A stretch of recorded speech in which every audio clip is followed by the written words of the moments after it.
नमस्कार, आदाब, सत श्री अकाल। तुम्हारा भाई एक और नए एपिसोड में आ चुका है डेली न्यूज़ के। तो आज हम बात करने वाले हैं रामायण के किरदार के बारे में कि रामायण में ऐसा क्या है, कुछ अलग चीज़ें। देखो, रामायण के बारे में हर कोई जानता है, लेकिन कुछ चीज़ें हम नहीं जानते बहुत से लोग। तो आज मैं उसी के बारे में आपको बताने वाला हूँ कि रामायण में क्या क्या चीज़ें हैं। आप सबको पता है कि रामायण में रावण था, प्रभु श्री राम थे, लक्ष्मण थे, भरत, शत्रुघ्न, हनुमान जी, सीता माता, ये सबको पता है। लेकिन हम उसके अंदर कुछ मैं इम्पोर्टेंट चीज़ें बताने वाला हूँ जो बहुत लोगों को नहीं पता। तो आज मैं वो बताने वाला हूँ। तो आज बने रहिए मेरे साथ इस एपिसोड में। और जिसने अभी भी लाइक, शेयर, सब्सक्राइब नहीं किया तो पहले सब्सक्राइब कर लें चैनल को और बेल बटन को दबा लें ताकि आपको नोटिफिकेशन मिल जाए। तो अभी मैं बात करने वाला हूँ आज रामायण की कुछ चीज़ें। आपको जैसे पता होगा कि रामायण के जो 1000 श्लोक के बाद आने वाले पहले अक्षर से गायत्री मंत्र बनता है। ये क्या आपको पता है? वो कैसे बनता है ये मैं भी आपको बताता हूँ। गायत्री मंत्र ये तो सबको पता होगा कि 24 अक्षर के होते हैं गायत्री मंत्र। 24 अक्षर के होते हैं गायत्री मंत्र। और वाल्मीकि रामायण में 24,000 श्लोक हैं। ये आप सबको मैंने बता दिया कि गायत्री मंत्र जो हैं वो 24 अक्षर के होते हैं। और वाल्मीकि रामायण में 24,000 श्लोक हैं। रामायण के हर 1000 श्लोक के बाद, मतलब कि 24,000 श्लोक हैं, और रामायण के हर 1000 श्लोक के बाद आने वाले पहले अक्षर से गायत्री मंत्र बनता है। तो यह जो मंत्र है, ये जो मंत्र मैं आपको बता रहा हूँ, इसको जो है एक पवित्र महाकाव्य का एक मतलब नाम दिया है। महाकाव्य का सार है, मतलब एक नाम दिया हुआ है। अब मैं आपको एक अलग चीज़ बताता हूँ। ये आपको सबको पता होगा कि राम भगवान वो 4 भाई थे। राम भगवान थे, लक्ष्मण और शत्रुघ्न थे और भरत थे वैसे 4 भाई उनकी, क्योंकि दशरथ जो उनके पिताजी थे, महाराज दशरथ, उनकी 3 रानियां थीं। तो उनसे एक से राम हुए, एक से लक्ष्मण शत्रुघ्न और एक से भरत जी हुए। तो ऐसे 4 भाई थे। लेकिन आप सबको ये नहीं मालूम होगा कि राम भगवान की एक बहन भी थी।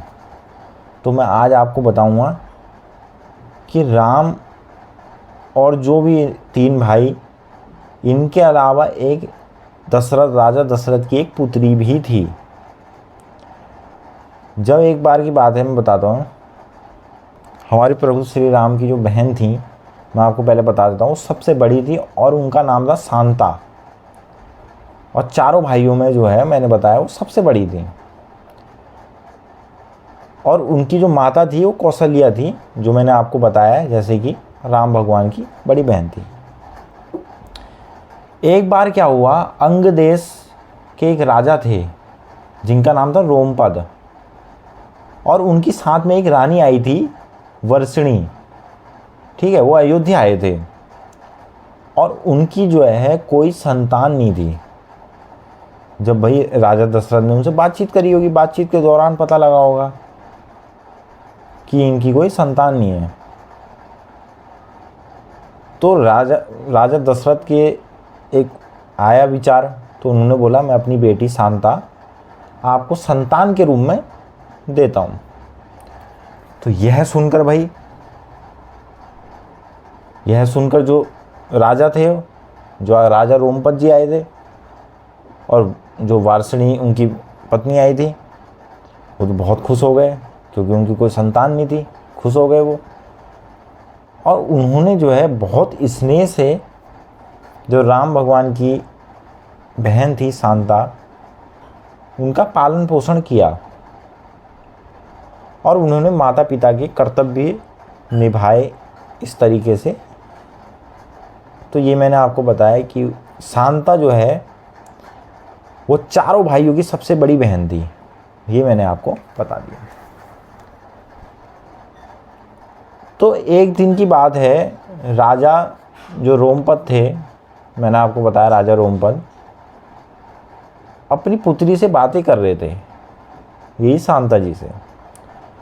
उसी समय जो है द्वार पर एक भाई ब्राह्मण आया और उन्होंने राजा से प्रार्थना की कि वर्षा के दिनों में वे खेतों की मतलब उन्होंने भाई की भाई उन्होंने कि वर्षा के दिनों में खेतों की जो जुताई होती है, हम जुताई करते हैं, वो दरबार की ओर से मतलब मदद प्रदान करें उसमें।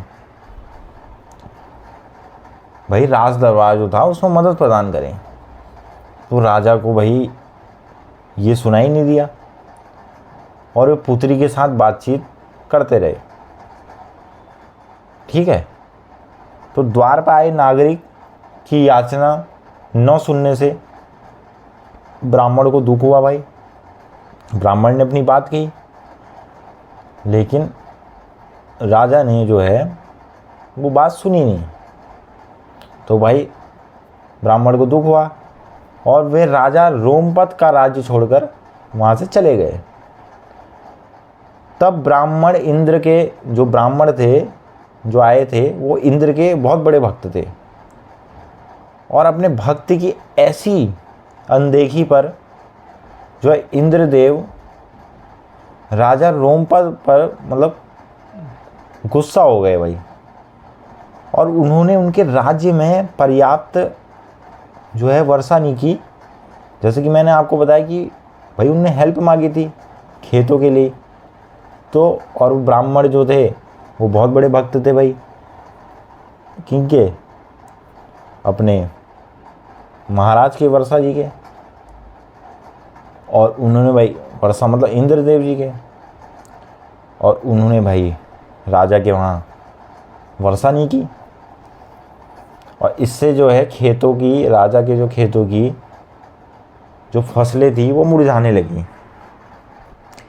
ये मैं आपको कुछ अलग चीज़ें बता रहा हूँ जो आपने नहीं सुनी होंगी। ऐसे में एक तीसरा क्वेश्चन लेके आ रखा हूँ, इसी में और भी मैं आपको कुछ चीज़ें बता सकता हूँ। वीडियो थोड़ी लंबी भी हो जाएगी, लेकिन मैं थोड़ा सा इसमें और चीज़ें कुछ बताना चाहूँगा कि जब राजा रोमपद जो थे उसके बाद वो ऋषि के पास गए और उन्होंने उपाय पूछा भाई, क्योंकि भाई उनकी तो भाई वर्षा नहीं हो रही, मुरझाने लगे उनके खेत। तो ऋषि ने बताया कि इंद्रदेव को प्रसन्न करने के लिए आप एक यज्ञ करें। भाई ऋषि ने यज्ञ किया और खेत खलिहान पानी से उनके भर गए। इसके बाद जो वो ऋषि थे उनका जो विवाह है, जिन्होंने किया विवाह जो है शांता से हो गया। मतलब जो मैंने बताया आपको, गोद ली थी राम भगवान की बड़ी बहन से, और वे सुखपूर्वक एक सुखी से रहने लगे।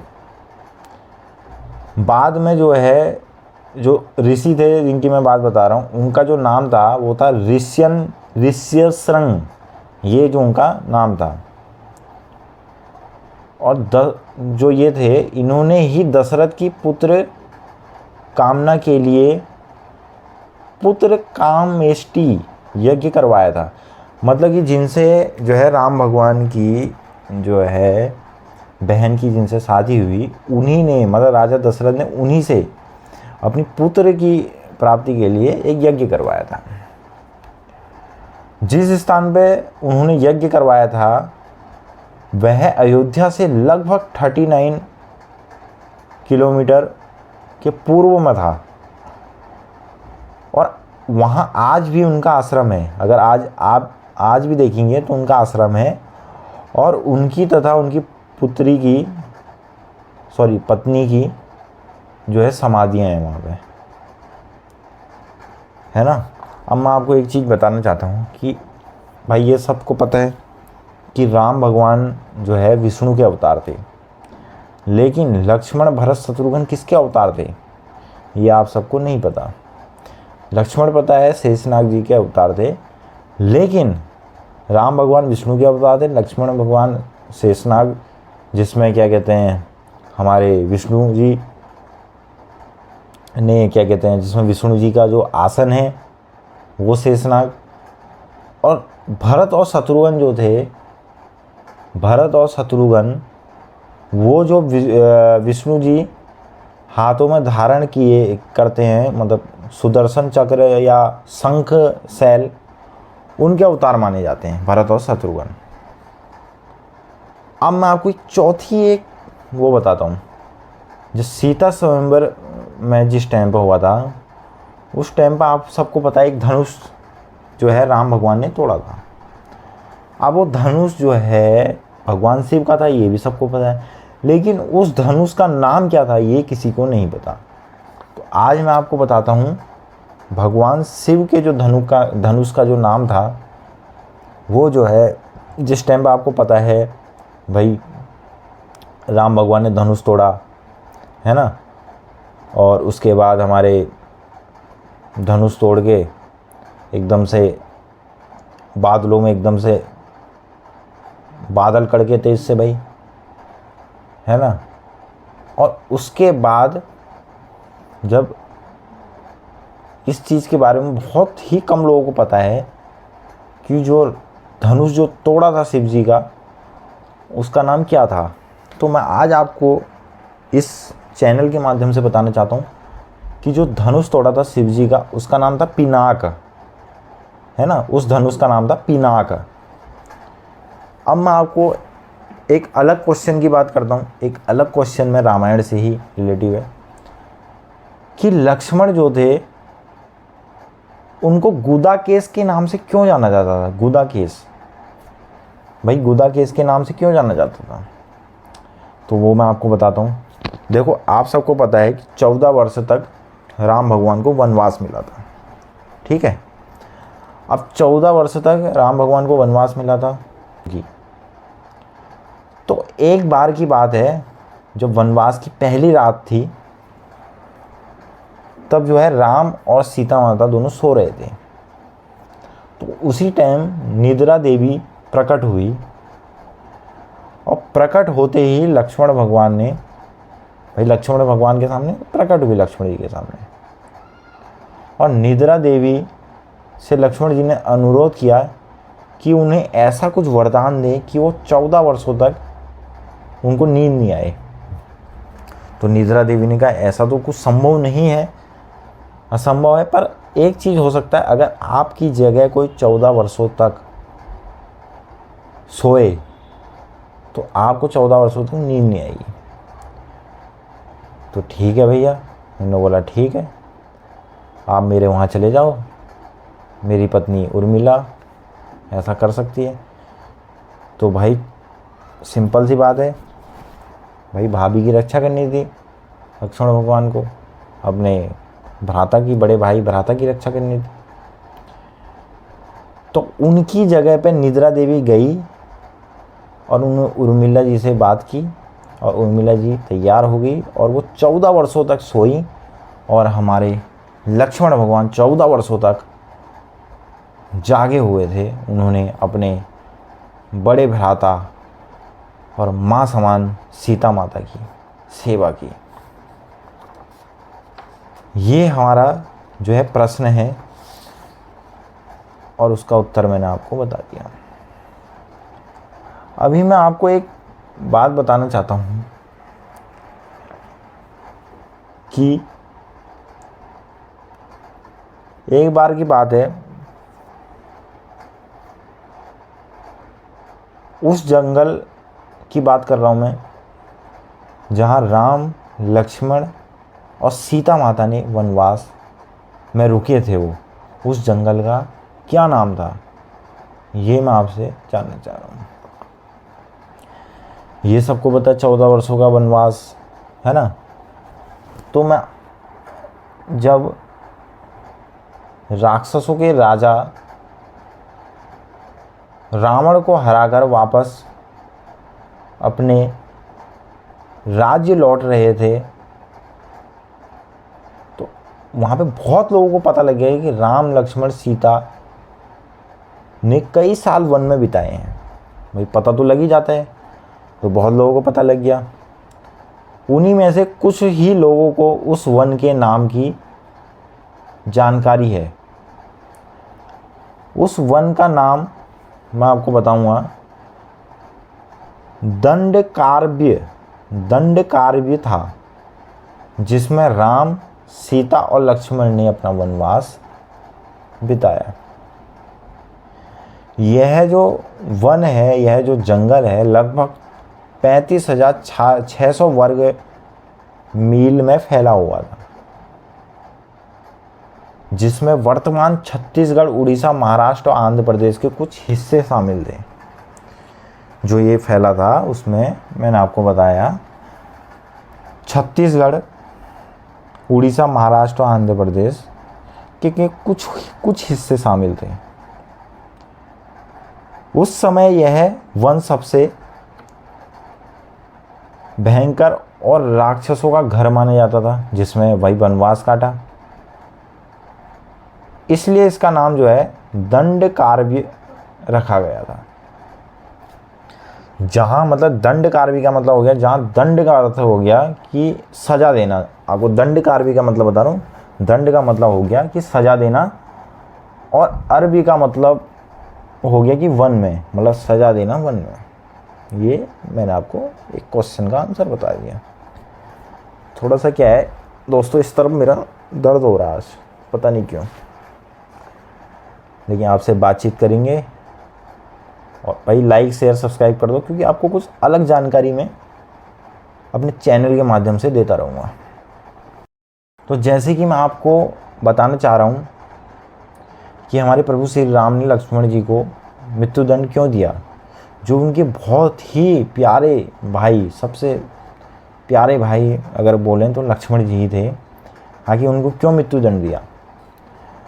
तो एक बार जब अपना श्रीलंका से विजय होके आए, अपने राम भगवान, सीता माता, लक्ष्मण जी, है ना, हनुमान जी, सुग्रीव, ये सब आए थे अयोध्या।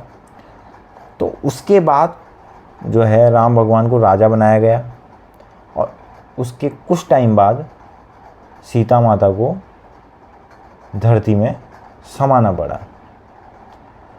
तो उसके बाद एक बार यम देवता आए थे प्रभु श्री राम से मिलने के लिए, और उन्होंने जो है श्री राम से कहा कि आप मुझे वचन दें कि जब तक मैं और आप बात कर रहे हो हमारे बीच में कोई नहीं आए, अगर कोई आएगा तो आप उसको मृत्युदंड देंगे। तो प्रभु श्री राम बोलते हैं ठीक है, लेकिन प्रभु श्री राम बाहर गेट पे द्वारपाल को नहीं लगा के लक्ष्मण को लगाते हैं कि लक्ष्मण तुम देखोगे यहाँ पे बाहर, और किसी को भी अंदर आने नहीं देना। ठीक है भैया। जब यम की बात हो रही थी और राम भगवान की बात हो रही थी एक दूसरे से, तो भैया उसी टाइम पे बाहर हमारे लक्ष्मण जी खड़े थे गेट पे। उसी टाइम पे आए ऋषि दुर्वासा जी आए, उनका आगमन होता है भाई गेट पे। तो उन्होंने बोला मुझे राम से मिलना है। तो लक्ष्मण जी ने बोला अभी नहीं मिल सकते। तो ऋषि दुर्वासा ने उनको क्रोधित में जो है ऋषि दुर्वासा ने बोला कि मैं पूरे रघुकुल का नाश कर दूंगा अगर तुम अंदर जाने नहीं दोगे। अब भाई ऐसे में भाई लक्ष्मण जी क्या करें, दोनों जगह से फंस गए। उधर से लक्ष्मण जी को मृत्युदंड, इधर से पूरे रघुकुल का सर्वनाश। तो लक्ष्मण जी ने ये सोचा कि मैं अकेला का जाऊंगा, उससे वो ज़्यादा सही है, पूरे नहीं तो रघुकुल का नाश होगा। तो लक्ष्मण जी चले जाते हैं एकदम अंदर, और भैया को पूछते हैं राम जी को कि भैया बाहर ऋषि दुर्वासा जी आए। तो भाई देख के पहले तो राम भगवान भी हो जाते हैं, ये क्या हो गया भाई, उनके चहेते भाई हैं, अब उनको क्या करें भाई, उनको तो अपने वचन पर अटल रहना पड़ेगा। तो ये उसके बाद लक्ष्मण जी जो है, जो ऋषि वहाँ पर ऋषि दुर्वासा जी जो होते हैं वो बोलते हैं कि या तो तुम लक्ष्मण जी का त्याग कर दो।